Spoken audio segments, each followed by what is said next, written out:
இரவு உணவு மிச்சமாகும் பொழுது அம்மா மீதி சோறை எடுத்து சமையலறைக்கு பின்னால் உள்ள தென்னை மரத்தின் அடியில் கொண்டு போய் கொட்டுவது வழக்கம். அப்போது அப்பா கோபத்துடன் கேட்பார், தேவையான அளவு மட்டும் சமைத்தால் போதாதா என்று. சமையலறையில் சுவரில் தொங்கவிடப்பட்டிருக்கும் அலமாரியில் உள்ள மல்லி, மிளகு, டீத்தூள், சர்க்கரை ஆகிய பாத்திரங்களை அவ்வப்போது திறந்து பார்த்து அப்பா கேட்பார், இவையெல்லாம் கடந்த வாரந்தானே வாங்கினோம், இவ்வளவு சீக்கிரம் தீர்ந்துவிட்டதா என்று. மழைக்காலத்தில் ஹவாய் செருப்பு சட்டையின் பின்பக்கம் சேறு தெறிக்க செய்யும். அதற்கு பதிலாக ஒரு பிளாஸ்டிக் செருப்பு வாங்கி தருமாறு கேட்டபோது அப்பா என்னிடம் சொன்னார், பத்திரமாக நடந்தால் ஹவாய் செருப்பாக இருந்தாலும் சேறு தெறிக்காமல் வீட்டுக்கு வந்துவிடலாம் என்று. கடைக்கு பொருட்கள் வாங்க அனுப்பும்போது என் கையில் கொடுக்க போகும் நோட்டுகளை அப்பா பலமுறை முன்னும் பின்னும் எண்ணி அதில் கணக்கில் வராத நோட்டு ஏதேனும் ஒட்டி கொண்டிருக்கிறதா என்று பார்ப்பார்.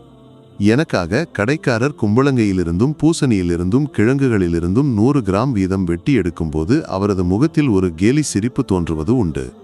கணக்கு வைத்து பொருட்களின் பணத்தை கொடுத்த பிறகு ஒரு மிட்டாய்க்கு கூட பணம் மிச்சமாகாது என்பது தெரிந்திருந்ததால் அங்கே நிற்கும் நேரத்தில் மிட்டாய் ஜாடியை பார்த்து வாயூறி ஆறுதல் தேடுவேன். ஒவ்வொரு ஓணத்திற்கும் கோடி எடுக்கும்போது எனக்கும் என் தம்பிகளுக்கும் ஒரே நிறத்தில் துணி வாங்குவதை பார்க்கும்போது அம்மா கேட்பார், பிள்ளைகளுக்கு இந்த நிறத்தையும் அந்த நிறத்தையும் மாற்றி மாற்றி எடுக்கக்கூடாதா என்று. அந்த கேள்விக்கு மட்டும் ஒருபோதும் பதில் கிடைத்ததில்லை. முதல் முறையாக வேலைக்கு போகும்போது அம்மாவின் காலில் விழுந்து ஆசி வாங்கினேன். அப்போது அப்பா தோட்டத்தில் ஏதோ வேலையில் இருந்தார். ஒரு நாள் வாசலில் வைத்திருந்த என் காலணியை அப்பா கையால் எடுத்து முன்னும் பின்னும் பார்ப்பதை பார்த்தேன். இதுவரை காலணி அணியாத அப்பாவின் முகத்தில் அப்போது ஆர்வம் தெரிந்தது. முதல் சம்பளத்தை அம்மாவின் கையில் கொடுத்தேன். அம்மாவிடம் மட்டும் விடைபெற்று பயணிக்கும் நாட்களில் பலமுறை அப்பா வாசலில் மௌனமாக உட்கார்ந்திருப்பார். மெல்ல மெல்ல அப்பாவின் வீட்டு நிர்வாக பொறுப்பை நான் எடுத்துக்கொள்ள ஆரம்பித்தேன். கணக்கு வைக்காமல் நான் வாங்கி குவித்த காய்கறிகளும் இனிப்புகளும் சமையலறையில் அழுகியும் பழுதாகியும் கிடப்பது வழக்கமானது. அதை பார்த்து முதலில் கோபப்படும் அப்பா பின்னர் பேசுவதற்கு ஒன்றுமில்லை என்று மௌனமாகிவிட்டார்.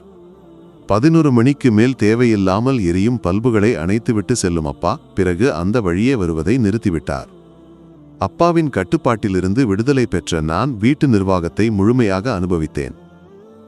மெல்ல மெல்ல அப்பா வீட்டில் முற்றிலும் மௌனியாக மாறிவிட்டார்.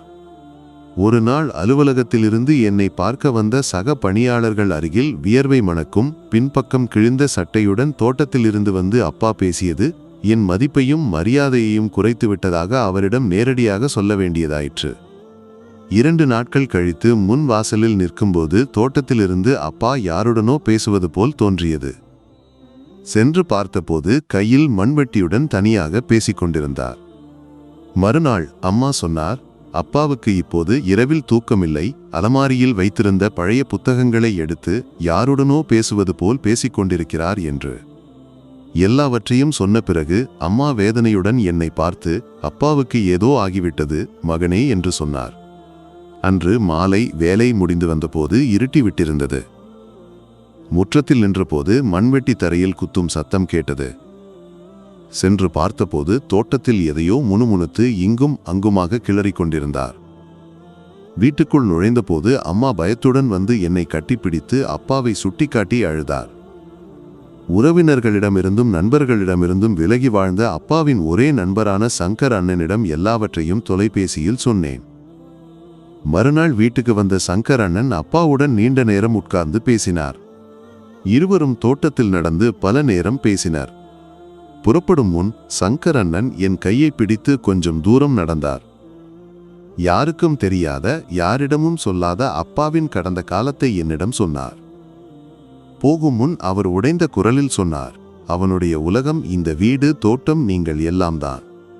அவன் மனது பாதிக்கப்படாமல் பார்த்துக்கொள் மகனே. அப்படியானால் கடவுள் கூட மன்னிக்க மாட்டார் என்று. ஒன்றும் பேச முடியாமல் சங்கர் அண்ணன் போவதை பார்த்து நின்றேன்.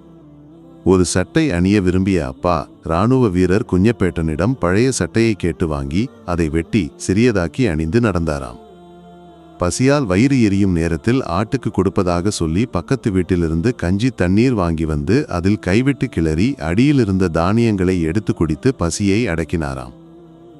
அப்பாவை இத்தனை நாள் புரிந்து கொள்ள முடியாமல் போனதை நினைத்து என் மனது எரிந்து புகைந்தது. அப்பாவை தேடி உள்ளே சென்றேன். அங்கே இல்லை. சமையலறை, நடைபாதை எல்லாம் பார்த்தேன். அங்கும் இல்லை.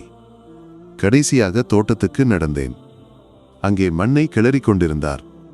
மெல்ல மெல்ல அப்பாவின் அருகில் நடந்தேன். பக்கத்து வீட்டு பழைய சட்டையை வெட்டி சிறியதாக்கி அணிந்து நடந்த கஷ்டத்தை தன் பிள்ளைகளுக்கு வரவிடாத அந்த அப்பாவின் அருகில் நடக்கும்போது என் கண்கள் கலங்கின. பக்கத்து வீட்டு கஞ்சி தண்ணீரை குடித்து பசியை அடக்கிய கஷ்டத்தை தன் பிள்ளைகளுக்கு வரவிடாத அந்த அப்பாவின் அருகில் நடக்கும்போது குற்ற உணர்வால் என் தலை குனிந்தது. அருகில் சென்று பின்னால் இருந்து அப்பாவை கட்டிப்பிடித்தேன். திரும்பி என்னை பார்த்த அப்பாவின் முன் கைகூப்பி மன்னிப்பு கேட்டேன். ஒரு அடியாவது இந்த கையால் என்னை அடியுங்கள் அப்பா என்று சொல்லி அந்த வலது கையை எடுத்து என் முகத்தில் வைத்தேன். அப்பா அந்த கையை எடுத்து என் தலையை தடவி, தலைக்கு எண்ணெய் போடுவதில்லையா, அதனால் தான் முடி இப்படி பறந்து நிற்கிறது என்று கேட்டார். அப்பா என்று அழைத்து கட்டிப்பிடித்து இந்த முகத்தை பார்த்து 2 வார்த்தையாவது திட்டுங்கள் என்று சொன்னேன். ஒன்றும் பேசாமல் அப்பா என் முகத்தையே பார்த்து நின்றார். மண்வெட்டியை அவர் கையிலிருந்து விடுவித்து அந்த கையை பிடித்து வீட்டுக்கு அழைத்து சென்றேன்.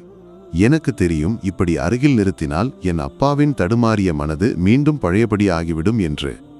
எனக்கு தெரியும், எந்த அப்பாவும் தன் பிள்ளைகளால் இப்படி அருகில் நிறுத்தப்பட விரும்புவார் என்று. ஒரு கிண்ணம் கஞ்சியை எடுத்து கரண்டியில் ஊற்றி அவர் வாயில் வைக்கும்போது அப்பாவுக்கு போதும் மகனே, வயிறு நிரம்பிவிட்டது என்று சொன்னார். அதை கேட்டு அவர் காதில் மெல்ல சொன்னேன், முழுவதும் குடியுங்கள் அப்பா.